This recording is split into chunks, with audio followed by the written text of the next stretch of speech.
Buenos días, buenas tardes, buenas noches a todas las personas que nos están acompañando en esta presentación sobre derecho humanitario. Y quiero aclararles mucho la razón de por qué esta presentación, ya que es emanado de mi materia dedicada al derecho internacional público impartida por la doctora Norma Elizabeth Hernández Fortis, y pues su servidor se encargó de estudiar un poco más y investigar más a fondo sobre este derecho humanitario y obviamente todo aquello que tiene que ver con las principales causas, antecedentes, todo este tipo de situaciones que básicamente voy a pretender tocar con este tema. Y cabe aclarar que mi exposición es con base al material didáctico que nos ofreció la doctora Norma y de la investigación propia de su servidor con base a los intereses y principios que el derecho humanitario persigue, al que pues es un derecho que está dedicado a la guerra y del cual es un tema que a mí me fascina y que me ha traído más que nada pues a ser aplicado, emplearlo, este conocimiento extra si es que puedo utilizar lo que a mí me gusta del derecho y algo que me fascina, lo que es la guerra. Pero vamos a, sin más dilación, hay que comenzar. ¿En qué consiste el derecho humanitario? Es la rama del derecho internacional dedicada a limitar y reducir los efectos de la guerra en relación al sufrimiento del sufrimiento humano en los tiempos en el que el conflicto armado toma lugar. Lo hace mediante el uso de tratados constitucionales universales y de carácter coactivo para los estados que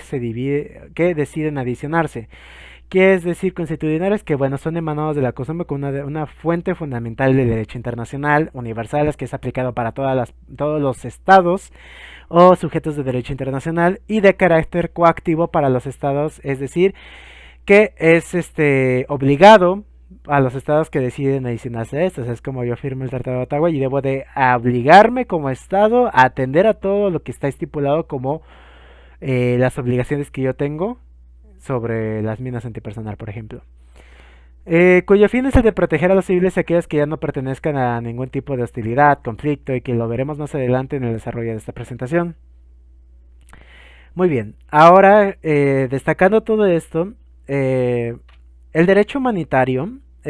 como bien se sabe, no ha sido una invención contemporánea, posmoderna, ha ido marcado principalmente desde que el hombre ha demostrado ser una criatura capaz de entablar conflictos armados de gran escala, todo con el fin de satisfacer sus necesidades o las de su pueblo, y desde una perspectiva de territorio que es la principal o si no la principal o la inicial por la cual se celebran estos tipos de conflictos armados entre los grupos humanos de las civilizaciones más antiguas que conocemos que han realizado esta práctica, que como se sabe dio, pues por así decirlo, sus inicios a partir de la época del del medievo,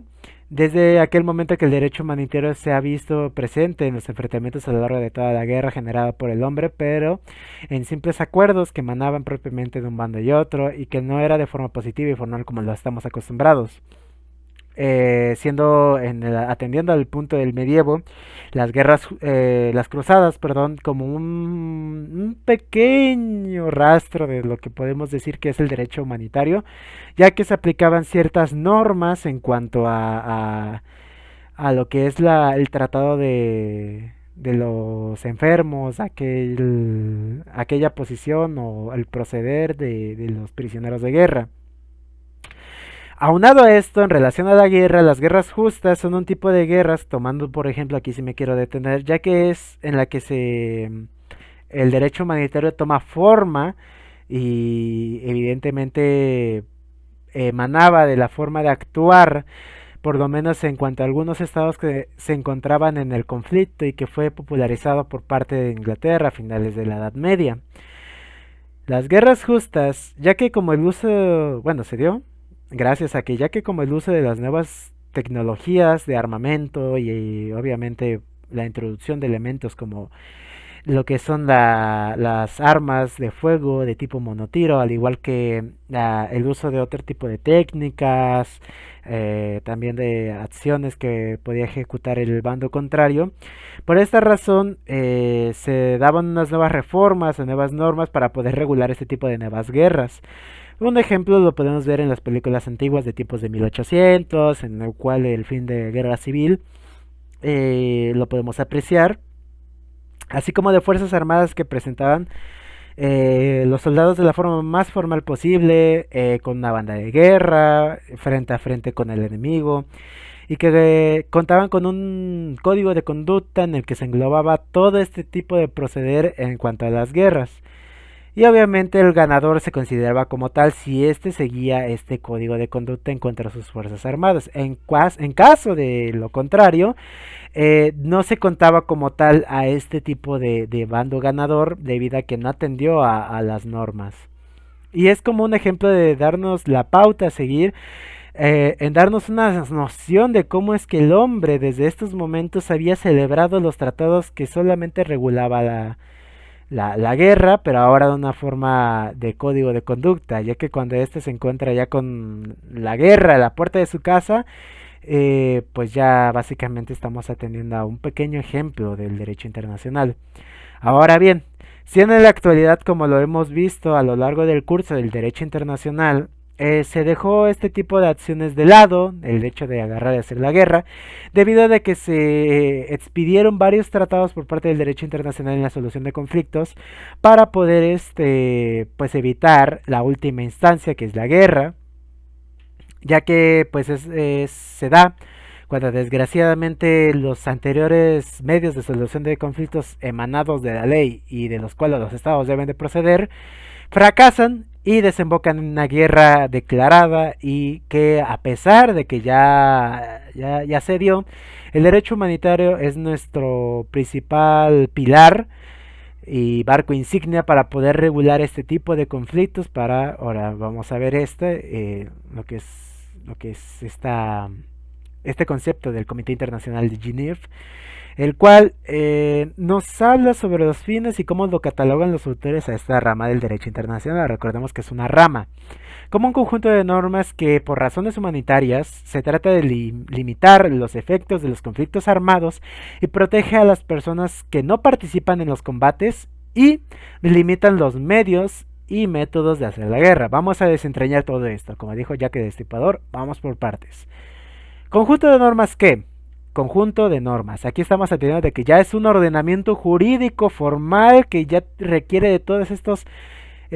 procesos y ritos sacramentales para ser válido, que razones humanitarias. Recordemos que el derecho humanitario va a humanizar la guerra, no la va a prever, porque de eso ya están encargados otros tratados, de los cuales no se hablarán en esta presentación porque será mucho más larga y más pesada. Se trata de limitar a los efectos de los conflictos armados, es decir, evitar que sea más inhumano de lo que ya es decir, proteger la vida, que es lo principal, y aquellos conflictos que no escalen a un rango de afectación de derechos humanos, como el principal ejemplo de esto fue el auge de la Segunda Guerra Mundial, en el que los derechos humanos se fueron por la tarja y hicieron lo que quisieron las potencias del ente y también como las potencias de los aliados. Ahora bien, protege a las personas que ya no participan en los combates y limita los medios y métodos de hacer la guerra. En cuanto a los que no participan, son civiles, personal médico, personal religioso, personas que cayeron en combate y que, bueno, no cayeron, pero siguen vivos, pero están heridos de gravedad. Este derecho pretende protegerlos y darles un estatus y privilegios, ¿no? Para poder proceder el bando contrario en dado caso de ser presentados en tiempos de combate o en una batalla o en tiempos de guerra, además de limitar los medios y métodos. ¿Qué refiere a esto? Medios como en plan la utilización de lanzallamas, de armas, de ciertos artilugios que están prohibidos debido al grado de letalidad y su grado de efectividad en la eliminación de humanos. Un tal ejemplo es el uso de lanzallamas, que fue mucho mayor en los periodos de la Segunda Guerra Mundial, cuyos principales usuarios fue Estados Unidos y Alemania, en el cual se hacía uso de un equipamiento que quemaba a sus víctimas, y evidentemente era una de las muertes de las peores que te podían otorgar en la guerra, y principalmente para el portador era el principal blanco de la infantería, ya que lo que generaba en efectos psicológicos a los soldados es desmoralizar al enemigo, con este tipo de artilugios cuando ven a sus contrapartes o compañeros quemarse y ser ejecutados en el mismo acto. Y métodos de hacer la guerra, es decir, pues este tipo de actos, además que quedan prohibidos ciertos ataques a ciertas zonas que más adelante vamos a especificar. Aquí están las fuentes, como vieron en las anteriores diapositivas, están las fuentes para que ustedes puedan colaborar lo que está presentado en estas diapositivas y lo que ya está diciendo su servidor. Siguiente a ello, ahora vamos a los antecedentes del derecho humanitario, que es la principal y función de esta presentación. Debido a que el derecho humanitario, como lo hemos venido manejando, tenía sus ciertas formas precarias de la guerra. No obstante, ya que como fue parte de un conjunto de ordenamiento, tuvo su nacimiento y estudio en el ámbito del derecho internacional a partir de la instauración de dos tipos de derecho que sirvieron como el primer paso para el nacimiento de esta rama, asumiendo que todo esto tiene el porqué a partir de dos principales tipos de derechos firmados y pactados entre diversos estados, que fueron los pioneros en revolucionar la regulación de forma positiva, ecuativa y emanada de la costumbre. Como bien se ha sabido, fueron creados estos tratados, como se lo decía anteriormente a usted. Ahora bien, ya teniendo todo esto, todos estos tratados fueron causados por la experiencia de la guerra y de lo caótica que puede llegar a ser si no cuenta con una regulación debida, principalmente para evitar la destrucción de todo lo que tenga su paso y en contra de la humanidad. Principalmente la preservación de la humanidad es lo que pretende el derecho humanitario.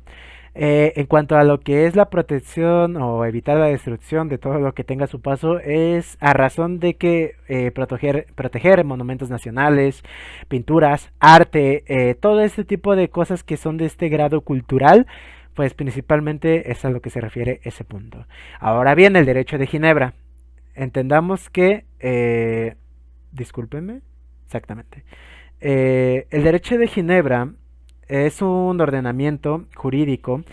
en protección de las víctimas en la guerra y que principalmente se encarga de velar por las personas que caen en manos del enemigo o son capturadas en un momento determinado de la guerra. Tal es el ejemplo de aquellos marineros de un acorazado naval, por ejemplo de Estados Unidos. No, vamos a colocar Alemania. El acorazado Bismarck, que fue una de las principales ejemplificaciones de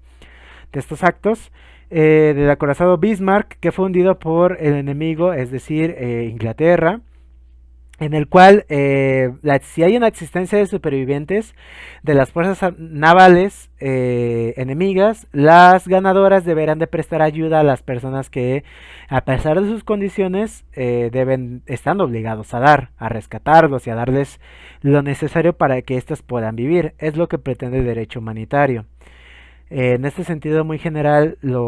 aquí lo hablaremos de manera general. Sin embargo, le daremos una segunda vista más adelante de este tratado, ya que es muy importante para poder entenderlo y obviamente vamos a evitar con este tipo de derecho de Ginebra también las ejecuciones.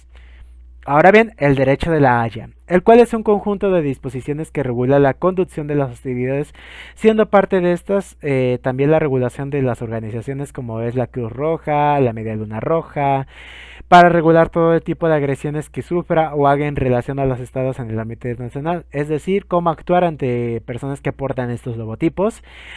siendo este el que protege a todo personal médico y religioso en combate. Ok, ahora bien,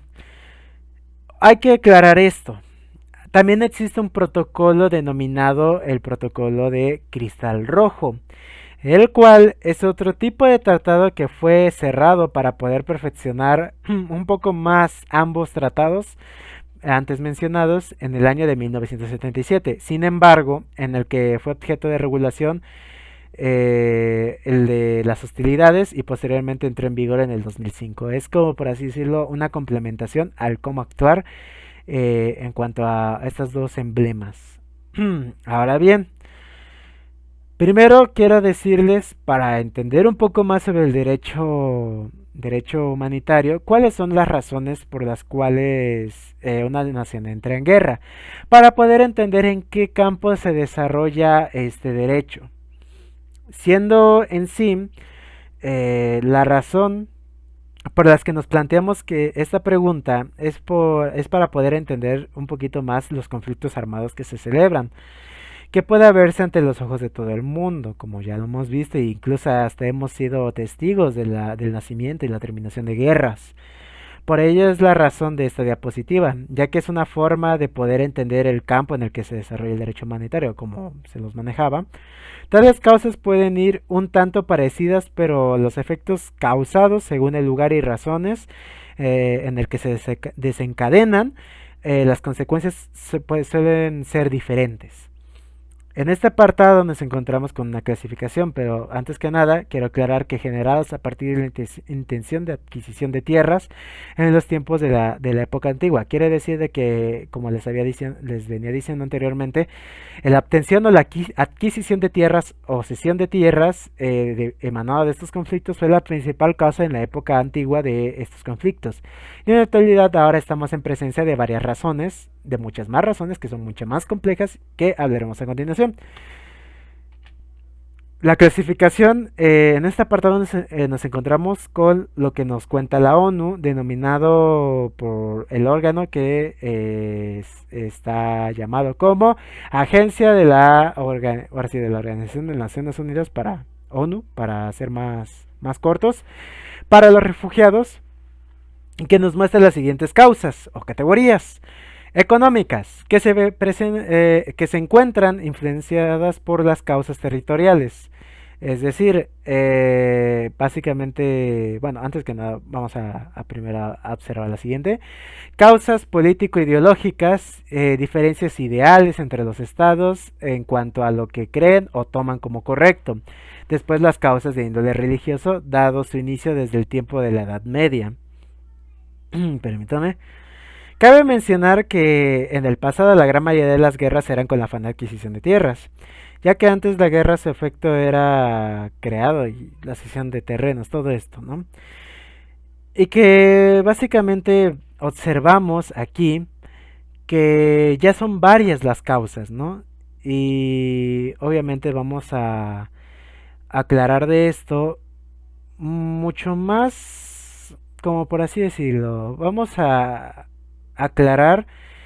que cada una de estas causas, a pesar de que son colocadas en varias, o sea, han repetido a lo largo de la historia en varios puntos del mundo, son muy diferentes en cuanto al contexto, como se les había dicho, ¿no? Y evidentemente,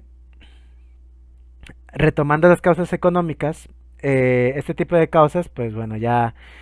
vienen en conjunto con las territoriales que son de tipo o son de un mayor peso a la hora de iniciar un conflicto y es de un detonante para la conquista de bienes y territorios,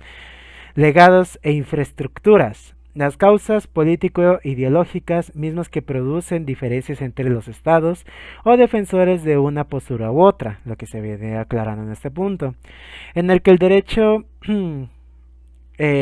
las causas o acciones de los particulares puede ser el Estado responsable o se entiende como las consecuencias que puede ser como la guerra de Irak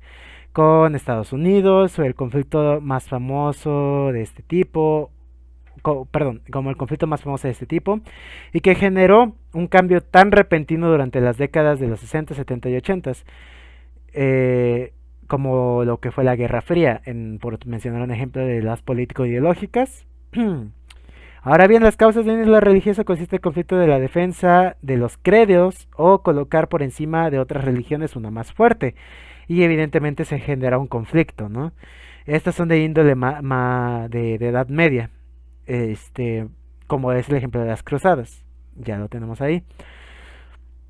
Ahora bien, siguiendo lo que les aclaraba anteriormente, quiero destacar los principales puntos que toca el Convenio de Ginebra de 1942, que es el que a mi consideración es el más importante, ya que de este ya directamente varios estados lo firmaron, varios estados se atendieron y se obligaron a prestarlo, ¿no? A prestar todo aquello que emana. Fue creado a partir de los documentos relacionados como lo son del año de 1864, 1906 y 1929. En un principio contaba solamente con 62 artículos, de los cuales hablaremos más adelante, en función a la protección de los heridos de guerra, enfermos, personal médico y religioso, unidades médicas, áreas, también como transporte dedicado para que se redundancia el transporte de material médico y de heridos, obviamente. La razón de esta pregunta es el que fue el documento pionero y que dio formalidad a la propia rama del derecho internacional humanitario, y por ello me gustaría abordar sus puntos más importantes del documento.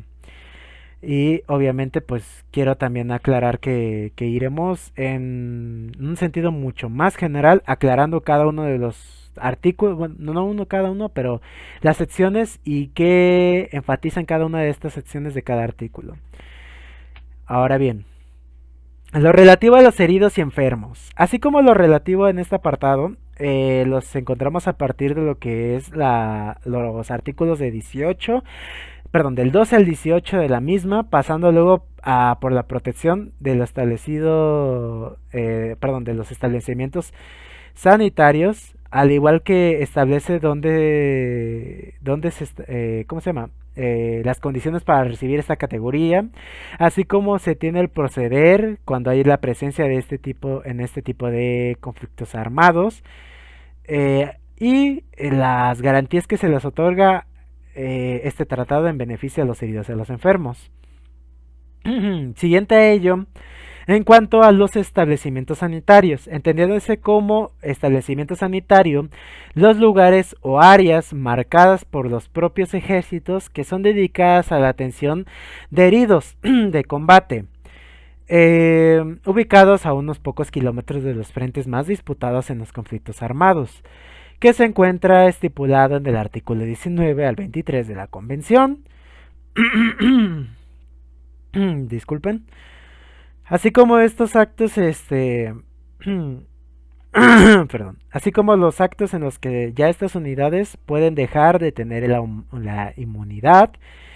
y el proceder que tienen ante las situaciones en las que se vea la unidad al combate. Es decir, en esto quiero aclarar que cuando se deja de contar como una área sanitaria o unidad establecida para el tratamiento sanitario, cuando éste cuente con armas o se encuentre dentro de sus carga o tal, se encuentre material para hacer la guerra, ya sean armas, explosivos, municiones, es cuando ya se dejará de tener esta humanidad en estas áreas de estas áreas o establecimientos sanitarios. O bien, también lo que se entiende como unidad sanitaria móvil es aquellos barcos o aviones, ya que estos no pueden ser contados como parte de ningún tipo de agresión u ocupación, es lo que dicen en estos artículos. Por ello se dedica, como se había dicho, del artículo 19 al 23, así como aquellos actos en los cuales estas unidades pues no deben de ser contados como agresivas y cómo debe de proceder el enemigo o países neutrales en cuanto a su tránsito en lo que viene siendo en aguas o en territorio neutral. Luego de esto, nos encontramos con los artículos relativos a la protección del personal médico, que abarca desde el 25 al 31. Tal personal médico se denomina personal permanente, mientras que las personas denominadas personal temporáneo son categorizadas como auxiliares de los primeros, es decir, son soldados que, por así decirlo, se dedican a ayudar al personal médico y obviamente no se dedican a combatir, simplemente se dedican a ayudarlos y asistir a los heridos en tiempos de guerra o en las batallas que estos se celebran. Así como definir en estos apartados los privilegios que esto se les otorga frente al enemigo, así como su proceder en ambientes de conflicto. Es decir, si un soldado que lleva en su logotipo o en algún distintivo en el casco la Cruz Roja, los soldados que vienen a ser el enemigo no van a atacarlo o va a haber un cese al fuego para que éste pueda asistir a aquella persona que está herida. Asumiendo todo esto, también pues se pretende, siguiente, posterior a ello, nos encontramos con la protección de las aeronaves y barcos que son dedicados al transporte de personal médico, heridos y privilegios en cuanto a estos, y lo que ya se les venía mostrando. Y en relación al símbolo de la Cruz Roja, nos encontramos con lo regulado en el apartado 38 al 44 de la Convención, y en el que se pretende dar una mayor protección en este símbolo, así como la identificación de todo el personal que porta este símbolo. Ahí observan lo que es de todas estas diapositivas, ahí está la fuente. Ya que se pretende dar un cese al fuego y no a la agresión a estos grupos por parte de ambos bandos, es decir, hay una protección, por así decirlo. O en su caso, bueno, ya después de esto vamos con la siguiente. Entendamos que el Convenio de Ginebra fue complementado más adelante por más convenios en los que en su principal prioridad era la de complementar al primero en relación a la experiencia y la evolución de los métodos para poder hacer la guerra, ya que como sabemos que cualquier otra rama del derecho debe de estar constantemente atendiendo a las necesidades que ésta deba de regular para mantener, en este caso, la paz y la seguridad internacional. Bueno, más o menos, pero pues en cuanto a situaciones de guerra, por lo menos en la relación en relación a los que ya no forman parte de las hostilidades. El Convenio de Ginebra ya actualmente cuenta con una cantidad de 4 convenios, evidentemente aparte del que se celebró de 1942, atendiendo a las brechas jurídicas que puede causar la guerra en cualquier momento del desarrollo de esta, y de la que los estados deben de atender esta experiencia para que no se repita la lesión o destrucción de los bienes tutelados por el derecho humanitario, lo que es la vida, el principal. Por lo que a continuación vamos a hablar de estos 3 convenios que se han creado hasta la fecha. El segundo convenio de Ginebra fue el principal encargado de reemplazar el convenio de Haya. Aquí es, por ejemplo, lo que les quería comentar. El convenio de Haya, o el Tratado de Haya, fue reemplazado por ya que, por el segundo convenio de Ginebra, ya que pues ya regulaba las hostilidades y tenía una mayor precisión en cuanto a los conflictos, y obviamente adicionaba la presencia, ahora sí, la presencia de combates marítimos que pues obviamente generaron ay, disculpen. Que generaron los conflictos de la Segunda Guerra Mundial ya en alta mar, como parte de los frentes de guerra que se abrieron entre la Primera y Segunda, y de los cuales fueron adoptados, pues obviamente, nuevos métodos y una regulación de los mismos en vigor de 1917, entrando en vigor en 1917, perdón, 1907, siendo este el que reemplaza al de Haya, ya lo habíamos dicho. Y bueno, ya vamos a con el siguiente. Ok, el tercer convenio. Retomando, el tercer convenio es la complementación en relación a los prisioneros de guerra, ya que estos fueron las personas que más fueron denigrados sus derechos humanos en los tiempos muy antiguos de la guerra, y entró en vigor a partir de 1929 con un total de 143 artículos, el cual fue el que aportó mucho más a la cantidad de los artículos del convenio hasta ahora, cuando este ya contaba con un total de 97. Tales prisioneros de guerra se les otorgaba el estatuto y gozaban de varios tipos de privilegios para evitar el menoscabo o hasta la muerte de estos cuando son capturados por el enemigo, así como optar las condiciones o lugares de captura de los enemigos, añadir las cuestiones en los tipos de trabajo que podían realizar o no, recursos financieros, derechos de asistencia de los procesos judiciales en su contra, así como regular la famosa regla de oro, en la que los prisioneros deberán ser liberados y repatriados cuando hayan terminado las hostilidades. Perdonen ustedes. siguiente de esto, el cuarto convenio, nos encontramos por último, al que básicamente ya está en protección de las personas civiles en territorios ocupados, y que entró en vigor en 1949, pues los anteriores convenios solamente regulaban lo relativo a los militares. Hasta este año se implementó la protección de los civiles, que no pertenecieran a las hostilidades, debido a que en la Segunda Guerra Mundial la carencia de este convenio desató una innumerable lista de actos en contra de los civiles por parte de las fuerzas ocupantes, los que pues se tiene registro apenas, porque realmente fueron una gran cantidad de actos inhumanos que se crearon a partir de la carencia de este tipo de situaciones, porque los anteriores convenios solamente, por así decirlo, desde esta línea hasta acá, estás protegido por estos convenios, pero si tu territorio es ocupado, pues ya, es otra brecha, otro nicho en el derecho internacional humanitario, o en este caso en el convenio de Ginebra. Constaba consta de 159 artículos, además de que debe dar la protección y las garantías que debe otorgar la fuerza ocupante a los civiles, es decir, darles comida, agua, luz, lo necesario para que estos sobrevivan. Le deben de dar, otorgar el mínimo vital. Adicionado con los protocolos de 1977, después de lo celebrado en la guerra de Vietnam, que fue otro de los generadores en materia del derecho internacional humanitario,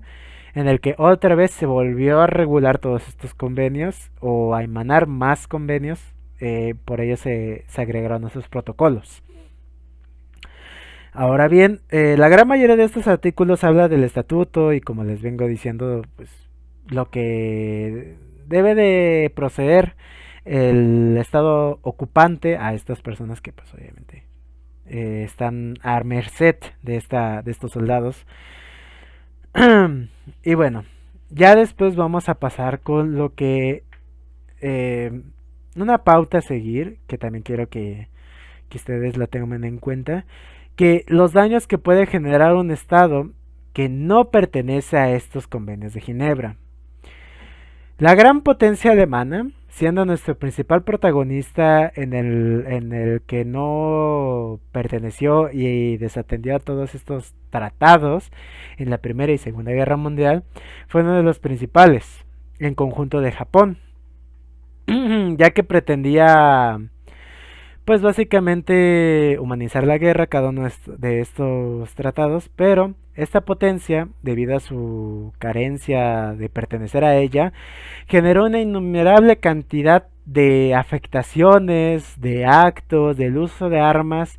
y de tecnología que en su parte era prohibida, como por ejemplo Alemania apenas entró a los tratados de Ginebra a partir del 1954 con el primer tratado. Entonces imagínense qué cantidad de pues por así decirlo, violación de normas hizo,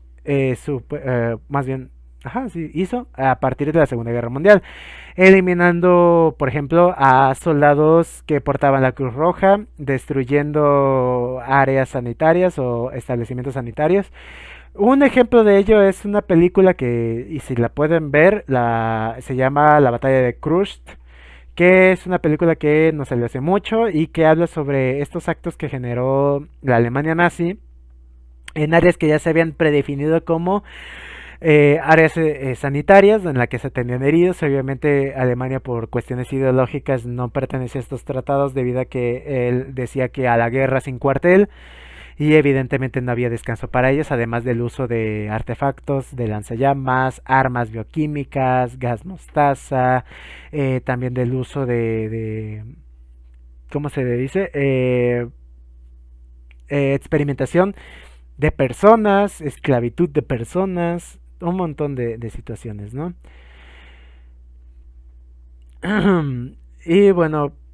eso es lo que les quiero decir, al igual que Japón, cuando en la Segunda Guerra Mundial se encontraba en conflicto con lo que era China, y obviamente hizo la esclavitud, asesinato, ejecución, también la experimentación de las personas que capturaban para diversos tipos de estudios, o también para supuestamente para lo que viene siendo estudio de nuevas enfermedades o generar enfermedades bacteriológicas. Ahora bien, quiero atenderles mucho a lo que es una nueva situación del artículo 3 común, que es un artículo que comparten los cuatro convenios y que dio un paso muy grande en el que se habla de los convenios de no solo regular los conflictos internacionales, también abarca ahora los conflictos no internacionales, en los cuales nunca habían sido abarcados en ningún otro tipo de convenio. Tales conflictos internacionales pueden ser guerras civiles, conflictos armados internos con alcances a otros estados o aquellos en los que interviene una fuerza internacional en conjunto con el gobierno. Ahora bien, siendo lo más destacado, y se lo voy a poner así textualmente, lo vamos a leer juntos. Establece que se debe de tratar con humanidad a todas las personas que no participen a las hostilidades o que caigan en el poder del adversario, lo que se comentaba anteriormente, sin distinción alguna de índole desfavorable. Se prohíbe específicamente los atentados contra la vida, las mutilaciones, la toma de rehenes, la tortura, los tratos humillantes, crueles, denigrantes, y dispone que deben de ofrecerse todas las garantías judiciales. Establece que se debe recoger y asistir a los heridos e enfermos, lo que este ya consta de estos cuatro convenios. Concede a la Comisión Internacional de la Cruz Roja, es de la CICR, el derecho de ofrecer sus servicios a las partes en conflicto, es decir, no va a discriminar un bando u otro, va a atenderlos por igual. Insta a las partes en conflicto a poner en vigor mediante acuerdos especiales y la totalidad o partes de los convenios de Ginebra. Reconoce que la participación de aplicación de esas normas no afecta al estatuto jurídico de las partes en conflicto. Aquí pueden verlo en el Comité Internacional de la Cruz Roja de 2014, ahí aparece la información. Más adelante les mandaré la liga. Una vez visto en qué consiste el ordenamiento principal insignia del derecho internacional y sus convenios, quiero dar la principal énfasis en lo que es relativo a la Convención de Ottawa, el cual pretende o relacionado a la regulación, destrucción y prohibición de las minas antipersonal, ya que son artilugios rezagados de la guerra celebrados por la humanidad en fechas un tanto recientes, ya que es un tema que debe de atenderse y por favor espero de que pues tomen en cuenta esto, pues ha cobrado la vida de inocentes. De hecho, no sé cuánto tiempo llevamos de video, pero actualmente si ya llevamos 15 minutos de video, una persona muere o una persona ya murió por una mina antipersonal, conformada por las normas de carácter constitucionario, igual de emanado de la costumbre, y de tipo coactivo para los estados. Ya habíamos ejemplificado que es de carácter coactivo. Sus inicios relatan desde los años de 1997, pero no fue hasta 1999 en la que terminó de ser positiva, o bien entrar en vigor, con la regla dorada de solo tenerlas a disposición en las prácticas de las divisiones especializadas con fines de destrucción de estas o de ser o para fines de desactivación.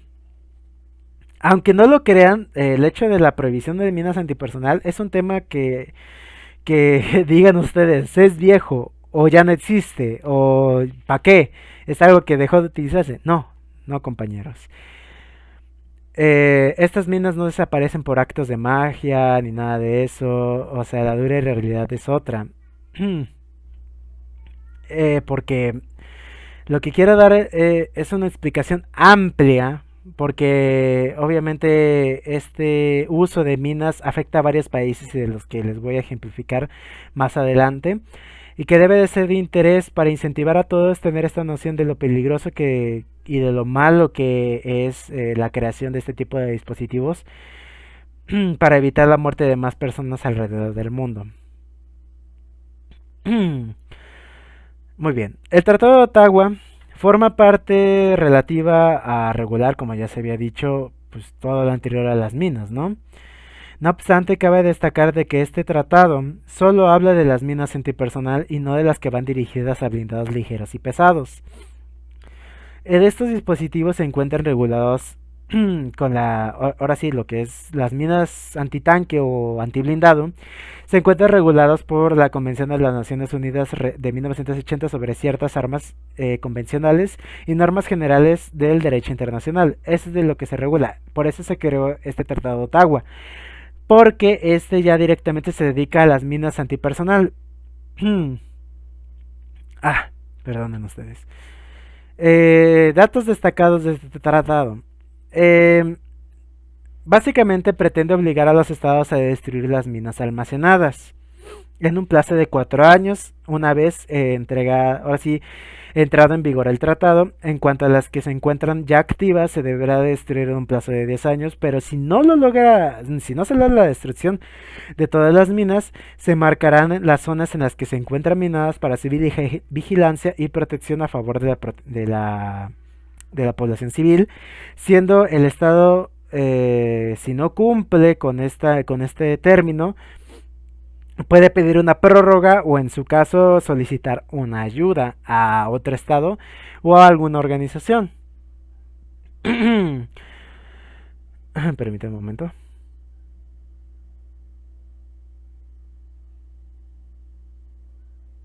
Bien, sigamos. Así como otra obligación que tiene es de que los estados, para cumplir este tratado, deben entregarle a la ONU un informe al secretario general de la misma organización bueno, en el que se ejemplifica, más bien se... Permítanme ustedes, una disculpa. Ya está. De un informe por parte de todos o sea, todo estado que pertenezca a este tratado debe de entregar un informe al secretario general de la ONU cada año, en el que se informa la cantidad de minas almacenadas, zonas minadas y minas conservadas para fines de prácticas, a su vez de entregar los planos de aquellos estados que hicieron uso de minas o se dedicaron a la fabricación de estas para su desactivación en cuanto a otros lugares del mundo, ¿no? Para evitar daños. Pero antes una vista al pasado de las minas antipersonal.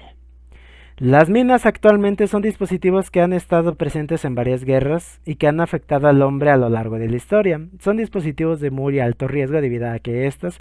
cuando terminan un conflicto armado entre los estados, no desaparecen por arte de magia o se desactivan mágicamente. Siguen ahí a pesar de las condiciones y el tiempo, sin estar marcadas al mismo tiempo que pues listas para su detonación y cobrando la vida de inocentes.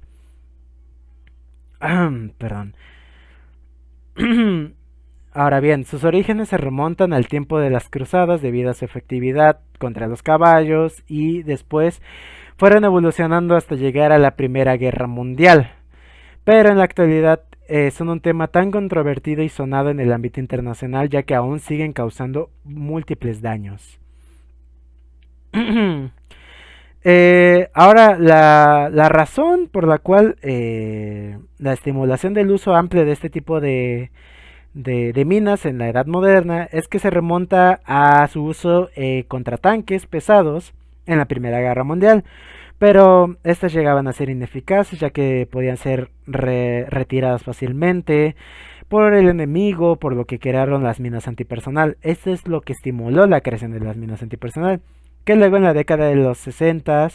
fue el auge de las minas ya que se repartieron alrededor de todo el mundo y su uso fue amplio así como desmedido ya que no se llevaba un registro en absoluto para su desactivación o posterior reubicación.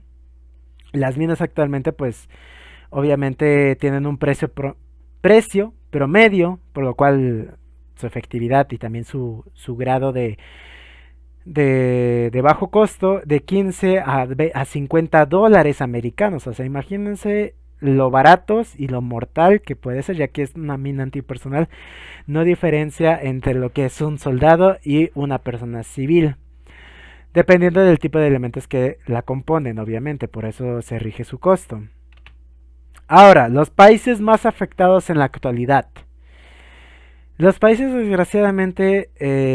tenemos un total de los que ven en este listado, que es Afganistán, Angola, Camboya, Irak, China, Egipto, Colombia, Laos, Bosnia, Croacia, Mozambique, Birmania, Nicaragua, Somalia,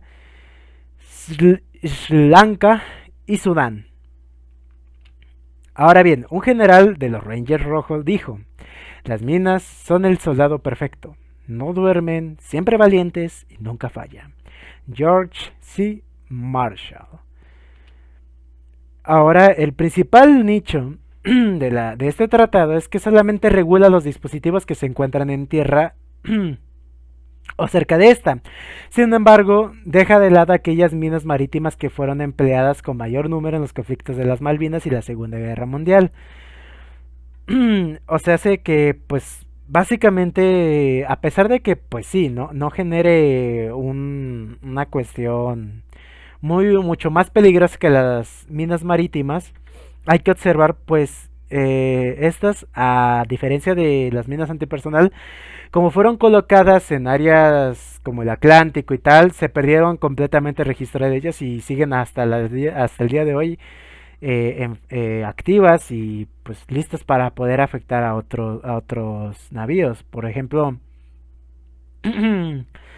atentan, uno de los principales asuntos que también afecta a las minas marítimas es al medio ambiente, debido a que pues su alta susceptibilidad a detonar por cualquier roce de un animal, y se ha visto registros en que ballenas mueren por este tipo de minas. O ya sea por la detonación de estos por la marea picada, aunque pues se tiene registro de que algunas incluso han llegado a las playas de Europa arriesgando la vida de civiles,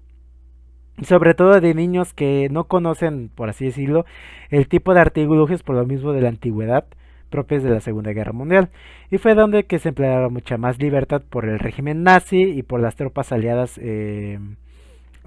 británicas, en respuesta al uso tan amplio de submarinos.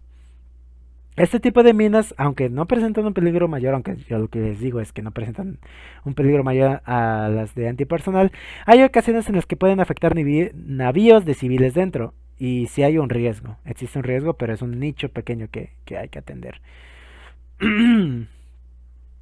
Ahora bien, afortunadamente,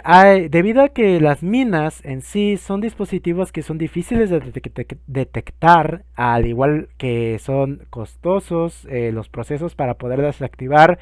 o detonar y muy riesgosos para el personal que se dedica a estos, básicamente estamos enfrente de que muchas organizaciones internacionales, de las cuales hablaremos de dos, se han dedicado a la detección y eliminación de este tipo de minas cuando los estados no tienen los recursos o directamente no pueden de alguna u otra forma pues eliminar las minas debido a que no cuentan con el equipo, no cuentan con la experiencia propia. Entonces por eso surgen este tipo de organizaciones. Una de ellas es APOPO, es una organización belga de tipo internacional dedicada a, bueno, más bien, sin fines de lucro, eh, que básicamente se dedica a la detección de minas antipersonal y un asunto muy interesante de este tipo de organización es que hace el uso de tipo de ratas de Gamboa, que hacen una labor impresionante en la detección de minas antipersonal en un ratio de 200 metros cuadrados por 20 minutos, lo que le llevaba a un regimiento de desactivación de minas 6 días. Lo que para la persona normal, y lo que decía, ¿no? De que pues 4 días, 10 días, en limpiar toda la zona. Y desde que se fundó en 1997, ha detectado más de 13.200 minas antipersona en las regiones de Tanzania, Mozambique, Angola, y actualmente se encuentra desempeñando labores en Camboya. Otra organización dedicada al tipo de tareas de la famosa Minesweepers, disculpen el sonido, que han hecho una destrucción de más de 2 millones de minas antipersona y 200.000 minas antitanques, siendo esto un número ensordecedor de la gravedad de la situación en la que está el mundo, ya que se estima que 74 países están afectados por el uso de estos dispositivos, ya que se estima que hay un total de, lo que están viendo es cierto, de 100 ahora sí, 110 millones de minas activas en la actualidad y que se encuentran esparcidas a lo largo de todo el mundo y evidentemente escondidas y listas para detonar, que pueden terminar con la vida de gente inocente y dañar el ambiente y recursos en el lugar donde están ubicadas. Porque es una situación que debe de importar o debe de ser una situación importante. Aquí están los principales puntos. Cada 15 minutos aproximadamente una persona pierde la vida por el uso de minas. Más de 1 millón de estos afectados por estas. O sea, es decir, desde la época de los 60, que fue donde tomó su mayor auge y la repartición de estas debido a su cantidad tan insana de fabricación que se hizo por parte de los estados y su repartición, así como su bajo costo, hicieron que básicamente alrededor por ejemplo, desde los 60 hasta la actualidad, ya hay más de 1 millón de afectados por estas. Y desgraciadamente, a pesar de las regulaciones del Tratado de Ottawa, el uso de minas se ha visto que a varios estados aún hacen su uso y niegan a desprender la idea de que estas causan un daño o un efecto permanente o de cualquier persona inocente. Y pues obviamente entendamos que al año, pues básicamente 26.000 personas son víctimas de estos dispositivos bélicos. O sea, imagínense, 15 minutos multiplicado por todo un año son 26.000 personas. Hasta la fecha, pues obviamente 1 millón de personas, ¿no? Un punto a destacar de este es de que su prohibición pues ha visto muy sonada en el ámbito internacional, incluso en la prohibición de un tipo de mina creado por los Estados Unidos de Norteamérica en la década de la Guerra Fría, en la que consistía en un tipo de mina atómica, escucharon bien, de tipo atómica, equivalente a las cargas lanzadas en 1945 en Hiroshima y Nagasaki. El proyecto fue cancelado por fuerza jurídica emanada de la ONU para evitar que estos dispositivos llegaran a áreas de conflicto más fuertes en la época, de los 90s, 80s, y esta es una muestra de lo mal que puede llegar a hacer la guerra y el ingenio del hombre para su propia destrucción. ¿Qué se concluye de todo esto? La guerra, si bien es un acto en lo que los estados internacionales la declaran, aunque haya terminado, aún se observan los rastros de la destrucción, incluso aún que generan dolor y pena con el simple hecho de la existencia de dispositivos como este. Entendamos que aunque el derecho humanitario ha procurado regular todo aquello relativo a la guerra, lo cierto es de que apenas o pues básicamente lo hace a partir del ensayo y error.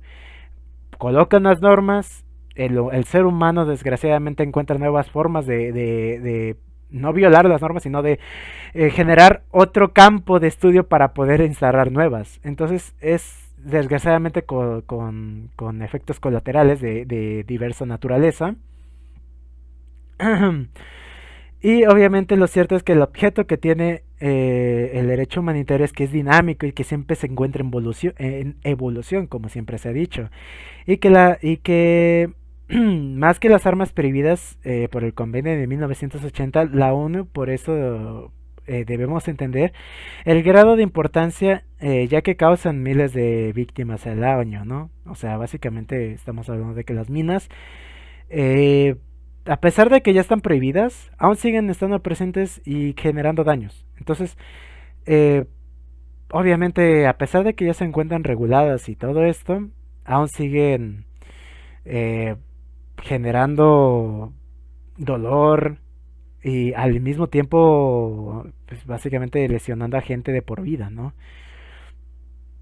Y por ello, pues es la razón por la que les comparto la importancia, ¿no? Y de lo tal que puede llegar a ser una mina, sin esperar que se accionen o sean accionadas por un adulto, un joven, un anciano o incluso niños, que ha habido casos en Irak a causa de Estados Unidos en la repartición de minas que pues muchos niños terminaron sin brazos, sin piernas. Además que entendamos que lo ideal no siempre cumple con la realidad. Eso hay que atender mucho al derecho, ¿no? Actualmente los países que aún colocan minas antipersonales, como por mencionar algunos, tenemos a China y Colombia debido a la guerra de guerrillas que sufre actualmente en el país y desde hace muchos años ha tenido víctimas y que muchas veces por así decirlo, el Estado ya no puede atender a la situación de las minas debido a que, como les digo, es costoso, es muy riesgoso y pues el mundo pues seguirá estando presente del sufrimiento de otras personas, ¿no? Hasta el final de los días de la humanidad, así como las minas. Sin más que añadir, agradezco su tiempo prestado, al igual que a todos los presentes les doy un agradecimiento por estar todo este rato aquí. Espero que no les haya sido confuso, haya sido lo más claro posible, no haya sido aturdidor para todos. Y sin más, buenas noches, buenas tardes o buenos días. Me despido, sin más, les deseo un excelente día.